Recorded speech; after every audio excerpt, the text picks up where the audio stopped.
اپنے زمانے میں اپنے نبی کی زندگی کو پڑھنا چاہتا تھا تو اس کو وہ موقع نہیں تھا جو اس امت کو ملا۔ ایک بار لگائے، دو بار لگائے، تین بار لگائے، یہ سب بتا دیے میرے دوست۔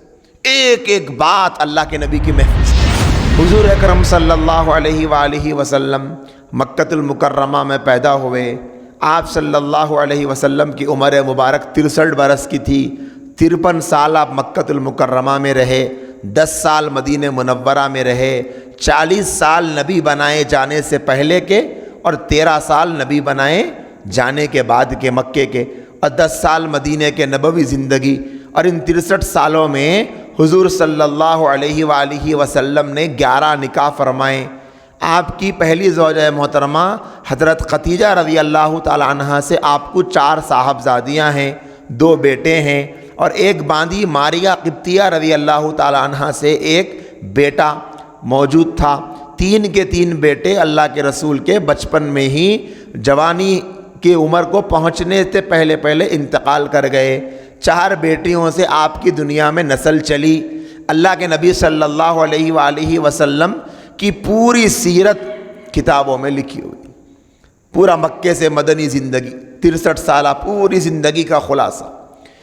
بعض علماء نے یہاں تک فرمایا کہ اللہ کے رسول صلی اللہ علیہ وآلہ وسلم کا یہ بھی ایک معجزہ ہے کہ جیسے نبی کی زندگی کو محفوظ کیا گیا، کسی اور کی زندگی کو محفوظ نہیں کیا۔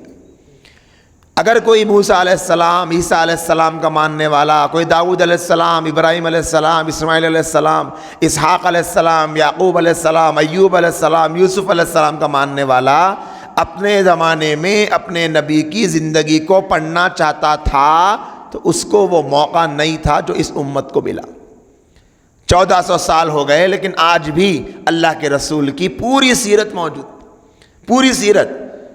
میں اور آپ اپنے آپ کو بھلے کتنے انٹیلیجنٹ کہہ لیں، ہوشیار کہہ لیں، ذہین کہہ لیں، جینیس کہہ لیں، بہت سے بہت اپنے ابا زندہ رہے تو ابا کے بارے میں، اس سے آگے بڑھے تو دادا کے بارے میں معلوم رہتا، وہ بھی دادا کو دیکھے، دادا کے بارے میں کچھ سنے تو اس سے اوپر جائیں تو پردادا کا تو کئی لوگوں کو نام بھی نہیں معلوم، پھر اس کے اوپر کے دادا کا تو تذکرہ کر بھی نہیں سکتے۔ خود ہمارے دادا کو بھی پوچھے تو نہیں معلوم رہتا آپ کے دادا کون تھے، بولے یاد نہیں ہے بیٹے، بچپن میں دادا انتقال ہو گیا تھا، نہیں پوچھا بابا کو۔ پھر وہ زندگی کیا ان کی، کیسا رہتے، کیسا کھاتے، کیسا پیتے، یہ سب چیزیں بعد کی بات ہے۔ لیکن اللہ کے نبی صلی اللہ علیہ وسلم کی پوری حیات طیبہ محفوظ، ایک ایک عمل محفوظ ہے، یہاں تک کہ کمرے میں گزارے جانے والا عمل بھی لکھا گیا۔ ہمہ جان عائشہ رضی اللہ تعالیٰ عنہا کے ساتھ میں حضور جو زندگی بسر کرے وہ بھی لکھا گیا، کوئی چیز چھپائی نہیں گئی۔ کیوں؟ کیونکہ ساری امت کے لیے اگر کسی کی زندگی اسوہ اور نمونہ ہے تو وہ حضور اکرم صلی اللہ علیہ وسلم کی زندگی۔ اب تک کہ جتنے مسلمان کامیاب ہوئے ہیں وہ اللہ کے رسول کو اپنا رہنما مان کر کامیاب ہوئے ہیں۔ آج جو کامیاب ہوگا وہ بھی رہنما مار کر، اور قیامت کی صبح تک جو جو کامیاب ہوں گے وہ سب اسی راستے پر چلیں گے تو کامیاب ہوں گے کہ اللہ کے نبی کو اپنا رول ماڈل ماننا پڑے، اس کے بغیر کامیابی نہیں ہو سکتی۔ اب جب یہ ذہن میں صحابہ کرام کے موجود تھا تو صحابہ کرام اللہ کے نبی کی ایک ایک ادا کو نقل کرے، محفوظ کرے، مذاکرے کرتے تھے۔ حضرت علی رضی اللہ تعالیٰ عنہ سے پوچھنے والوں نے، تابعین نے، بعد کے لوگوں نے جو حضرت علی رضی اللہ تعالیٰ عنہ کو زمانے میں موجود تھے پوچھا کرتے تھے کہ اللہ کے نبی کیسے تھے، دیکھنے میں کیسے تھے۔ شمائل ترمذی میں حضرت حسن رضی اللہ تعالیٰ عنہ اور دوسرے ایسے راویوں سے جس کی نسبت حضرت علی رضی اللہ تعالیٰ عنہ تک جا کر پہنچتی ہے، ایسی روایتیں موجود ہے جس میں اللہ کے رسول کے سر کے بالوں سے لے کے پیر کے ناخن تک ایک ایک جسم کے حصے کے بارے میں نقل کیا گیا، ایک ایک ادا بتائی گئی۔ آپ سوچو، بڑے سے بڑا عاشق کسی نہ کسی کا ہو لیکن وہ اپنی محبوبہ، اپنے معشوق کے بارے میں اتنی گہرائی کے ساتھ، اتنی ڈیپ کے ساتھ اسٹڈی نہیں کرتا جتنا صحابہ کرام کرے، ایک ایک عضو کے بارے میں۔ اللہ کے رسول کے بال ایسے تھے، کیسے بال تھے، اللہ کے نبی کی مانگ کے ایک انداز نہیں تھا، کبھی کانوں کی لو تک آپ کے بال ہوتے تھے، کبھی یہاں گردن تک بھی آپ نے ایک مرتبہ بال چھوڑے، ایک مانگ کا انداز درمیان سے آپ مانگ نکالا کرتے تھے۔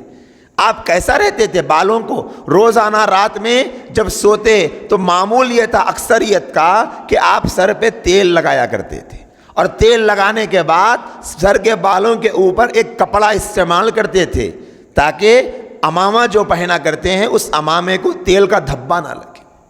آپ ذرا غور کرو کیسی کیسی باتیں بیان ہو رہی ہے، عقل میں آیا تھا نہیں تھوڑی دیر کے واسطے، ارے کیا ضرورت ہے یہ سب باتوں کی بھائی، لیکن بتا رہے ہیں کہ آنے والے زمانے میں غلاموں کو ضرورت پڑے گی، اگر وہ یہ معلوم کرنا چاہیں کہ میرے نبی سر کے اوپر بال لگاتے تھے نہیں لگاتے تھے تو کیا کرے گا وہ مسلمان؟ معلوم ہو اچھا بال تیل لگاتے تھے، تیل لگانے میں سنت طریقہ کیا تھا نبی کا؟ تو یہ طریقہ تھا۔ ایک ایک چیز میرے دوستوں، رات میں سونے سے پہلے سرما لگاتے تھے، سرما لگانے کا معمول تھا، جب بھی سرما لگائے تو صحابہ بتا دیے کہ یہ موقع پہ سرما لگائے، کون سا سرما لگائے، کیسا سرما لگائے، ایک بار لگائے، 2 بار لگائے، 3 بار لگائے، یہ سب بتا دیے میرے دوست۔ ایک ایک بات اللہ کے نبی کی محفوظ کرے۔ اب آپ آگے بڑھتے جائیں گے تو ایک لمبا ذخیرہ ہے، کیسے کیسے صحابہ کرام نے نبی سے محبت کی۔ اللہ کے نبی کی ایک ادا، آپ کے اداؤں کے ساتھ ساتھ آپ کے جسمانی اعضاء کا ذکر کیا۔ آپ کے ابرو کیسے تھے، اس کا رنگ کیسا تھا، اس کا سائز کیسا تھا، دونوں ابروؤں کے درمیان ایک رگ تھی، نبی کو جب غصے میں آتے تھے تو وہ رگ پھڑکتی تھی، اسے دیکھ کر صحابہ سمجھ جاتے تھے کہ آج غصے میں، کسی وجہ سے غصے میں۔